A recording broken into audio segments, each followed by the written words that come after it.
fayyum sadat Gammachu Adabitu bama fudat Gammado Jalala manin fasina Wakamoti kenna valeluya jen Amanti fayyum satola Argine Gammado Yesus fayyisa siwamar Gammachu Warwanan jalala jabaf Dugada Gammachu Warwanan isa dagasi egar Ilmako agigar garagi yaskot Harka sabat isesipan Gammachu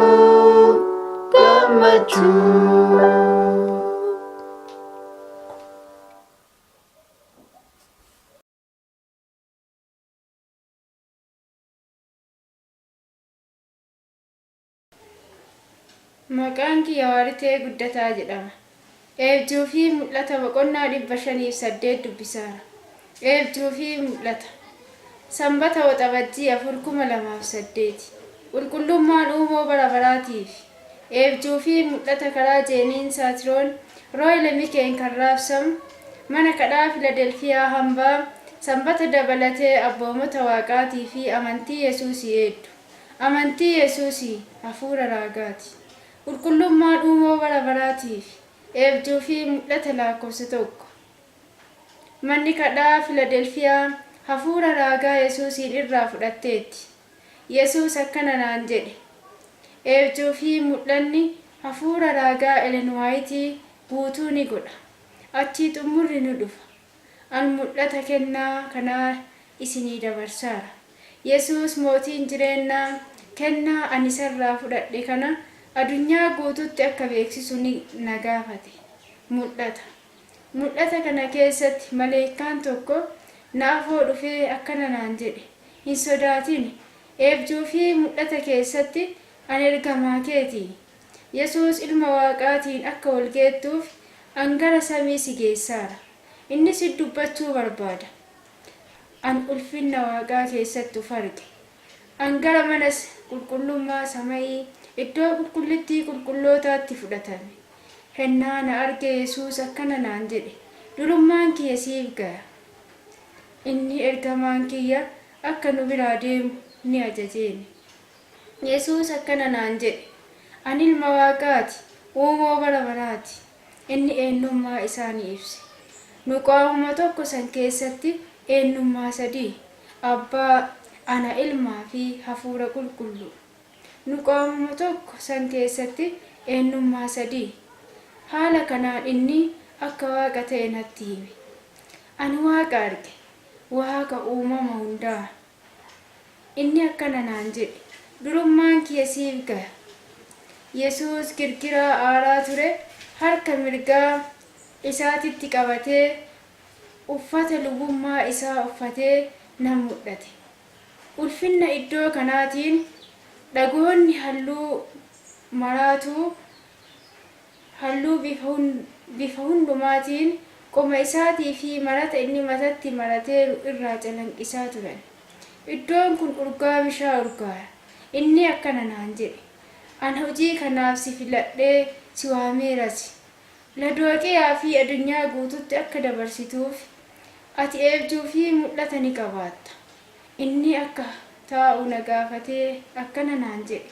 Xiyyeeffannaan na caqasi. Deebii kiyya kan duumessa samii irraatiin dura kun hojii barbaachisaa fi qulqulluudha. Inni maleekaa biraa ni gaafate.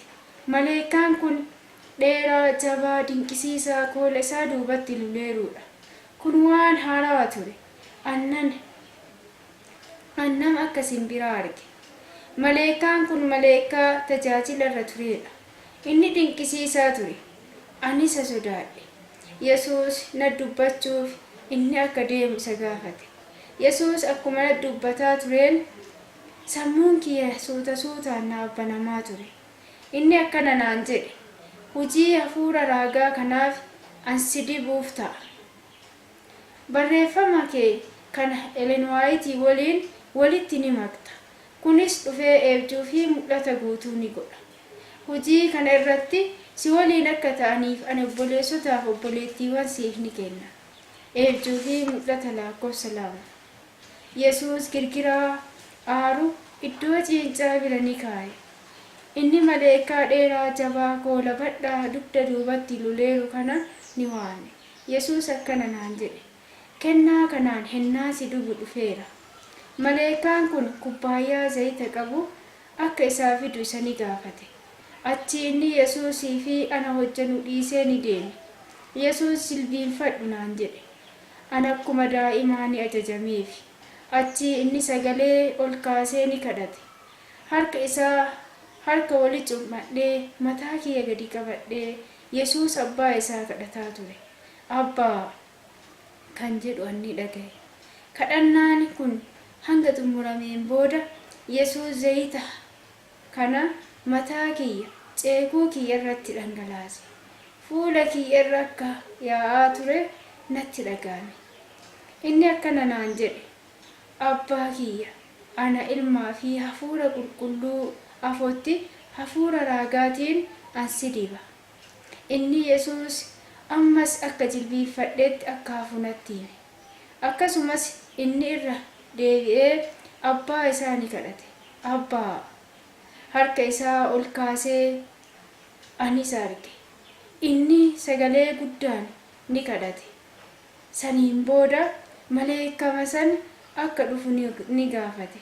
Maleekaa dheeraa fi jabaa koola dinqisiisaa isaa duubatti luleeru macaafa diqqoo akka fiduuf inni isatti hime.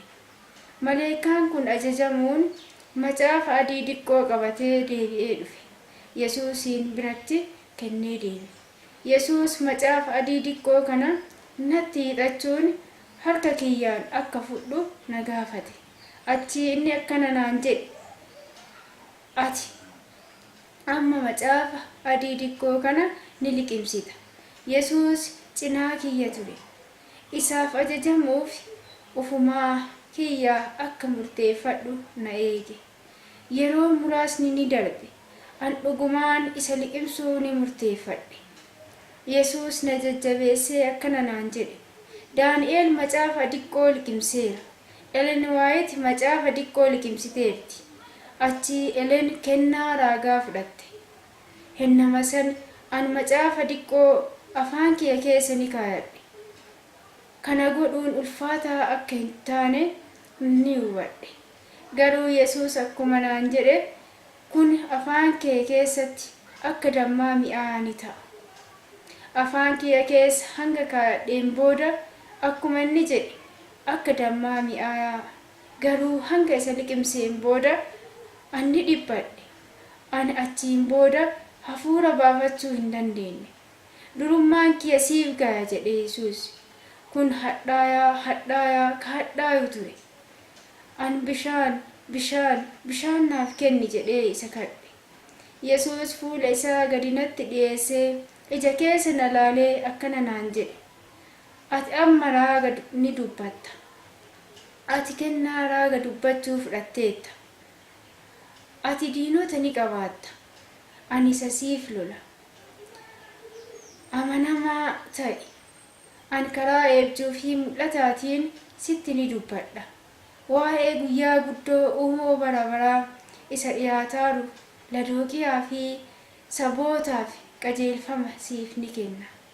Eebjuu fi mul'ata lakkoofsa 3. Achiin booda dhukkubbiin hadhaa'ummaa kana irra ture ni bade.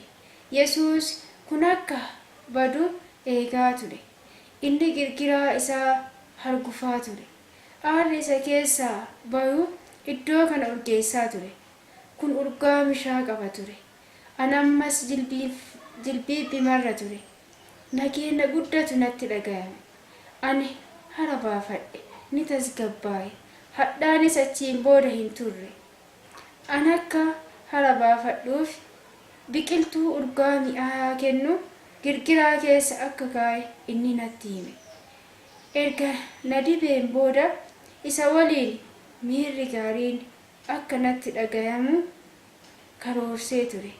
Iddoo kana aara urgaamishaa baay'eetu ture. An dhaabachuu barbaade garuu hin dandeenye. Ba'aan ulfaataan ceekuu kiyyatti natti dhagayame. Gara lafaatti gadi na maxxanse. An ol ka'uu yaalaa ture. An ol ka'uu akka dadhabe Yesuus ni arge. An boo'uu jalqabe. Inni yoo sangaraa naaf laafe. Inni girgiraa isaa lafa kaayee akkana naan jedhe. Durummaan kee siif ga'a. Ija keessa na laalee inni akkana jedhe. Durummaa kiyyaan ala ati homaa godhuu hin dandeettu. Hojii kanaaf durummaan kun baay'ee barbaachisaa ture. Innis kana naaf kenneera. Maqaa uumoo bara baraatiin ka'i naan jedheenii. An ol ka'ee miila kiyyaan ni dhaabadhe. Yesuus maqaa urgooftuu girgiraa isaa keessa kaa'ee sannatti hime. Garuu ani isa hin irraanfadhe. Kun iddoo nagaa fi tasgabbii ture. Achi inni maleekicha jabaa dinqisiisaa koola isaa duubatti lilleeruun ergamaan kiyya akka dhufu itti hime. Inni ni dhufe. Qajeelfama gara ardii na deebisuu ni fudhate. Anuma biratti Yesuus hojjaa ergamaa kiyya ta'uu kana isatti amaanaa kenne. Garuu saniin dura obboleessa keenya Rooyle Miqee naaf dhiyeessuun Yesuus mul'ataan na jajjabeesse. Inni yeroo san ka'ima ture. Innii fi ati hojii raabsuu kana keessatti waliin ni taatu naan jedhe. Achii xumurri ni dhufa. Yesuus hojii kanaaf na jajjabeessee akkana naan jedhe. An si waliin ta'a. Si waliin akka hojjetaniif an obboleessotaa fi obboleettiiwwan siif kenna. Amanamaa ta'i. An karaa eebjuu fi mul'ataatiin sitti ni dubbadha. Achii maleekaan kun qajeelfama gadi na deebisuu ni fudhate. Inni akka harka na qabe natti dhagayame. Mul'anni na jalaa fudhatame. Seeniin Saatiroon.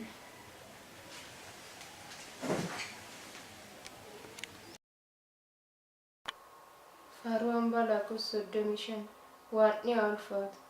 Yaa Waaqayyo naannoo kootti gaachana naaf hin taatu. Ati ulfinna kooti, mataa koos ol hin qabda. Faarfannaa boqonnaa 3 lakkoofsa 3.